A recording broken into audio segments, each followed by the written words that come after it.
السلام علیکم پیارے بچوں، امید ہے آپ سب خیریت سے ہوں گے۔ آج ہم آپ کو کیمو نیمو کا 11واں حصہ سنانے جا رہے ہیں اور اس کا نام ہے اچھے دوستوں سے ملاقات۔ نیمو کیمو لڑکھڑاتے ہوئے فٹ پاتھ پر چلتے رہے۔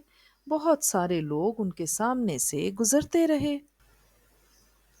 شور مچاتی گاڑیاں ہارن بجاتی ہوئی زوں زوں سڑک پر دوڑ رہی تھیں۔ دکانوں پر لوگ خرید و فروخت میں مصروف تھے۔ ہر شخص جلدی میں تھا۔ کسی نے ان کی طرف توجہ نہیں دی۔ وہ تھک گئے تھے اور انہیں بہت زور کی بھوک لگ رہی تھی۔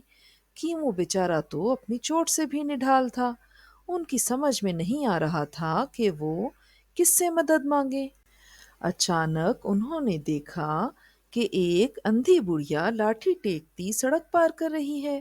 سڑک پر گاڑیوں کی ریل پیل تھی۔ ایک دم سامنے والے موڑ سے ایک بس تیزی سے سڑک پر آئی۔ کیمو کی چیخ نکل گئی۔ اندھی بڑھیا بس کے نیچے آنے ہی والی تھی کہ 8-9 سال کا ایک لڑکا جس کے کاندھے پر اس کا بستہ لٹکا ہوا تھا تیزی سے اس کی طرف جھپٹا اور اس کا ہاتھ پکڑ کر سڑک پار کرانے لگا۔ نیمو کی منہ بہت خوش ہوئے۔ اگر وہ اندھی بڑھیا کی مدد نہ کرتا تو وہ بس کے نیچے آ چکی ہوتی۔ نیمو کی منہ دوڑ کر اس لڑکے کے پاس پہنچے۔ تم بہت اچھے لڑکے ہو، نیمو نے کہا۔ لڑکے نے چونک کر ان دونوں کی طرف دیکھا۔ تم کون ہو؟ اس نے پوچھا، اور یہاں کیا کر رہے ہو؟ میں نیمو ہوں اور یہ کیمو، اور ہم جنگل سے آئے ہیں۔ ارے جنگل سے؟ اتنی دور سے آئے ہو؟ میرا نام جامی ہے۔ مجھے جنگل دیکھنے کا بہت شوق ہے۔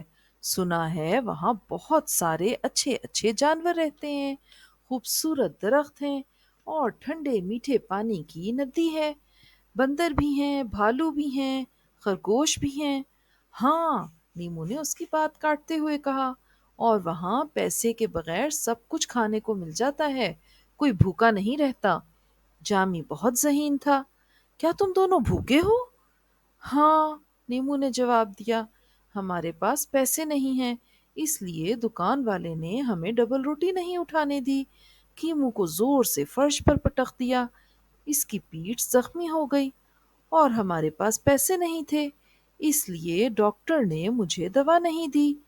کیمو نے روحان سی آواز میں کہا، شہر تو بہت عجیب جگہ ہے۔ جامی نے کہا، یہاں بہت سارے اچھے لوگ بھی رہتے ہیں اور برے لوگ بھی ہیں۔ اچھے لوگ برائیاں دور کرنے کی کوشش کرتے ہیں۔ ہمارے ٹیچر اسکول میں ہمیں یہی سکھاتے ہیں۔ اسکول؟ ہاں، اسکول میں بہت سارے بچے اچھی اچھی چیزیں سیکھتے ہیں۔ میں اسکول ہی سے واپس آ رہا ہوں۔ میرے ساتھ میرے گھر چلو، میری امی تمہیں کھانا بھی دیں گی اور کیمو کی پیٹھ پر دوا بھی لگا دیں گی۔ نیمو کی منہ اچھل کر جامی کے بستے پر بیٹھ گئے۔ جامی راستے بھر ان سے جنگل کے بارے میں سوالات کرتا رہا۔ نیمو کی منہ نے اسے خالہ بلی، مگرمچھ اور کوے کی چالاکیوں کے بارے میں سارا قصہ سنایا اور یہ بھی بتایا کہ بھالو اور بھیڑیے نے ان کے ساتھ دوستی کا حق کس طرح ادا کیا۔ واہ، تم دونوں تو بہت بہادر ہو، جامی نے کہا، اور نیمو، تم نے خالہ بلی کے ساتھ ساتھ کا چکر خوب چلایا، مزہ آ گیا۔ گھر پہنچ کر جامی نے سارے گھر والوں سے نیمو کیمو کا تعارف کرایا۔ سب ان کی کہانی سن کر بہت خوش ہوئے۔ جامی کی بہن پنکی تو ہنس ہنس کر لوٹ پوٹ ہو گئی۔ جامی کی امی نے جامی، پنکی، نیمو اور کیمو کو اچھے اچھے کھانے کھلائے اور پھر کیمو کی پیٹھ پر دوا لگاتے ہوئے کہا، صبح تک سارا درد ختم ہو جائے گا۔ شام کو ابو دفتر سے واپس آئے تو جامی نے ان کا بھی نیمو کی منہ سے تعارف کرایا۔ وہ بھی ان سے مل کر بہت خوش ہوئے۔ تم اچھے لڑکے ہو جامی، انہوں نے اس کے سر پر ہاتھ پھیرتے ہوئے کہا۔ تم ان کی مدد نہ کرتے تو نہ جانے ان کا کیا حال ہوتا۔ نیمو کی منہ 15 دن تک جامی کے ساتھ اس کے گھر میں رہے۔ جامی روزانہ انہیں اپنے بستے کے اندر ڈال کر اپنے ساتھ اسکول لے جاتا۔ وہاں جامی کے دوست اس کے ساتھ مزے مزے کے کھیل کھیلا کرتے، اور جب ٹیچر بچوں کو سبق پڑھاتی تھیں تو وہ بھی بستے کے اندر سے جھانکتے ہوئے ٹیچر کی باتیں سنتے تھے اور سبق یاد کرنے کی کوشش کرتے تھے۔ چھٹی کے بعد جامی انہیں گھر واپس لے جاتا تھا۔ جامی کی امی ان کا بہت خیال رکھتی تھیں اور انہیں اچھے اچھے کھانے کھلاتی تھیں۔ پنکی اپنی کتابوں سے انہیں میٹھی میٹھی کہانیاں پڑھ کر سناتی تھی اور دلچسپ تصویریں دکھاتی تھی۔ پھر روزانہ محلے میں رہنے والے جامی اور پنکی کے سارے دوست ان سے ملنے کے لیے آتے۔ ان کی کہانی سن کر انہیں بھی بہت مزہ آیا۔ وہ نیمو کیمو کے لیے اچھے اچھے تحفے بھی لے کر آتے، ٹافیاں، چاکلیٹ، پنیر، بسکٹ، جیم، چنے، مکئی کے دانے اور قسم قسم کے کھلونے۔ جامی کے ابو بھی دفتر سے واپسی پر ان کے لیے بسکٹ اور ٹافیاں لے کر آتے تھے۔ شام کو سب ایک جگہ بیٹھ کر ٹی وی کے پروگرام دیکھتے تھے، اچھے اچھے ڈرامے دیکھتے تھے، اچھے اچھے گیت سنتے تھے، اور نیمو کیمو بھی انہیں جنگل کے گیت سناتے تھے، ڈانس کرتے تھے، جنگل کی کہانیاں سناتے تھے۔ ہر جگہ جامی اور پنکی اپنے کیمروں سے ان کی تصویریں کھینچتے رہے۔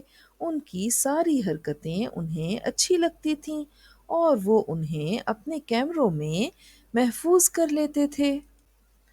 اتوار کو جامی کے ابو نے سب کو اپنی کار میں بٹھا کر پورے شہر کی سیر کرائی۔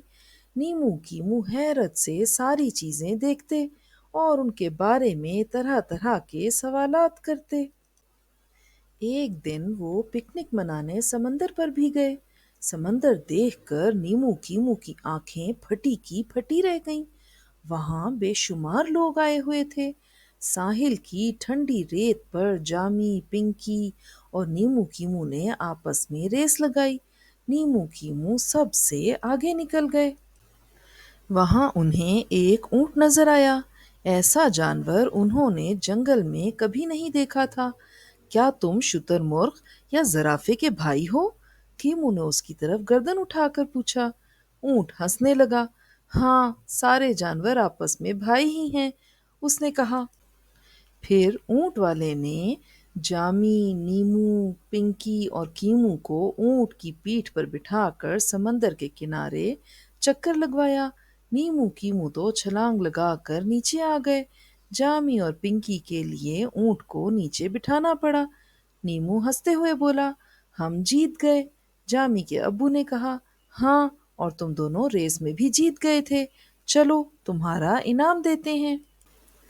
پھر انہوں نے سب کو آئس کریم کھلائی۔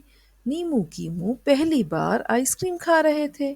ان کے منہ اور سر آئس کریم سے لتھڑ گئے۔ سب خوب ہنسے اور ہنستے ہنستے گھر لوٹ آئے۔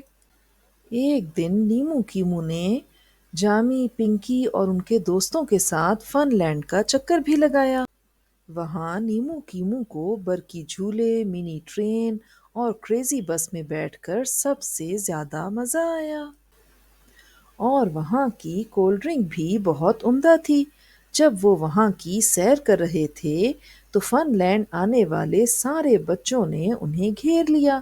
نیمو کیمو کا ٹھمک ٹھمک کر چلنا انہیں بہت بھلا لگا اور وہ ان سے ان کے بارے میں قسم قسم کے سوالات کرتے رہے۔ نیمو کیمو خوش ہو کر ان کو ساری باتیں بتاتے رہے۔ پھر وہ بچے دوڑ دوڑ کر دکانوں سے ان کے لیے قسم قسم کی چیزیں لانے لگے۔ کوئی آئس کریم لا رہا تھا، کوئی چاکلیٹ، پاپڑ، کوئی پاپ کارن، کوئی چنے اور ٹافیاں لا رہا تھا، کوئی بسکٹ اور غبارے۔ وہ زبردستی ان کے منہ میں یہ چیزیں ٹھونسے جا رہے تھے اور ان کے پیٹ غباروں کی طرح پھولتے جا رہے تھے۔ جامی، پنکی اور اس کے دوست ہنس ہنس کر بے حال ہوئے جا رہے تھے۔ بس بس، اب ہم اور کچھ نہیں کھا سکتے، ہمارے پیٹ پھٹ جائیں گے۔ نیمو کیمو ان کے سامنے ہاتھ جوڑنے لگے۔ جیسے تیسے ان بچوں کی میزبانی سے جان چھوٹی۔ تو جامی، پنکی اور ان کے دوست نیمو کی منہ کو چھیڑنے کے لیے ان کے گرد دائرے کی شکل میں گھومتے ہوئے یہ گیت گانے لگے: بس کرو بس کرو بس کرو دوستو، ہم غبارے اگر بن کے اڑ جائیں گے، تم ہمیں کیسے پکڑو گے، سوچو ذرا، دوڑتے دوڑتے تھک کے گر جاؤ گے، ہم بہت دور تم سے نکل جائیں گے، بس کرو بس کرو بس کرو دوستو۔ وہ دن اور بعد میں آنے والے سارے دن بہت خوبصورت تھے۔ نیمو کی منہ کی فرمائش پر ایک دن وہ سب چڑیا گھر گئے۔ نیمو کی منہ نے تو جنگل میں سارے جانور دیکھ رکھے تھے۔ دوسرے بچے دوسرے جنگلوں کے گرد گھومتے رہے۔ نیمو کی منہ ایک لمبے چوڑے احاطے کی طرف بڑھے جہاں ایک شتر مرغ اپنی لمبی گردن اٹھائے گھومتا پھر رہا تھا۔ نیمو کی منہ نے کھنکھارتے ہوئے اسے اپنی طرف متوجہ کیا۔ بھائی شتر مرغ، ہم جنگل سے آئے ہیں، یہ کون سی نئی بات ہے؟ شتر مرغ نے کہا۔ چڑیا گھر کے سارے جانور وہیں سے آئے ہیں۔ بات یہ ہے کہ ہم تمہارے بھائی کا پیغام لے کر آئے ہیں، کیمو نے چلا کر کہا۔ اچھا، شتر مرغ تیزی سے ان کی طرف لپکا۔ کیا کہا ہے اس نے؟ اس نے تمہیں سلام کہلوایا ہے اور کہا ہے کہ وہ اور اس کے گھر والے اور سارے دوست خیریت سے ہیں۔ اچھا، شکریہ، اس سے کہنا کہ میں بھی خیریت سے ہوں اور بہت خوش ہوں۔